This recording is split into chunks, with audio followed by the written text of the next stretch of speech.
আরজিকর কাণ্ড ঘিরে দেশ জুড়ে উত্তাল আবহের মাঝে শতপ্রণোদিত মামলা গ্রহণ করেছে সুপ্রিম কোর্ট। প্রধান বিচারপতি ডিওয়াই চন্দ্রচূড়, বিচারপতি জেবি পাদ্রিওয়ালা এবং বিচারপতি মনোজ মিশ্রের বেঞ্চে মঙ্গলবার প্রথম শুনানির জন্য উঠেছে আরজিকরের মামলা। মৃতার ছবি এবং নাম ছড়িয়ে পড়ার ঘটনায় এদিন উদ্বেগ প্রকাশ করেছেন প্রধান বিচারপতি। পাশাপাশি আরজিকরের প্রাক্তন অধ্যক্ষ সন্দীপ ঘোষের ভূমিকা নিয়ে প্রশ্ন তুলেছেন প্রধান বিচারপতি। আরজিকর হাসপাতালে ভাঙচুরের ঘটনায় পুলিশের ভূমিকা নিয়েও উষ্মা প্রকাশ শীর্ষ আদালতের। প্রধান বিচারপতি বলেন, একটা হাসপাতালের মধ্যে এত বড় ঘটনা ঘটে গেল, পুলিশ কি হাসপাতাল ভাঙচুর করার অনুমতি দিয়েছিল? সন্দীপ ঘোষ আরজিকরের অধ্যক্ষ পদে ইস্তফা দেওয়ার পর কিভাবে আবার অন্য কোথাও যোগ দিলেন তা নিয়েও প্রশ্ন তুলেছে সুপ্রিম কোর্ট।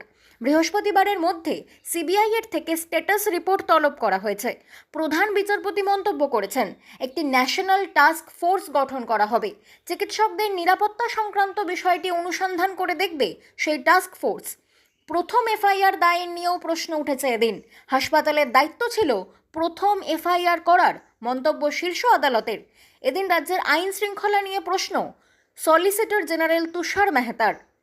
চিকিৎসকদের নিরাপত্তা সংক্রান্ত বিষয়ে 7 জনের জাতীয় টাস্ক ফোর্স গঠনের নির্দেশ দিয়েছেন প্রধান বিচারপতি।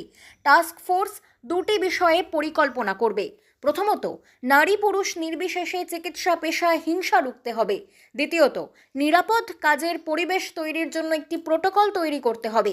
আগামী 22শে আগস্ট সিবিআইকে তদন্তের স্ট্যাটাস রিপোর্ট জমা দিতে বলেছে শীর্ষ আদালত। হাসপাতাল ভাঙচুরের ঘটনায় কী পদক্ষেপ করা হয়েছে তা নিয়েও ওই দিন রিপোর্ট দেবে রাজ্য।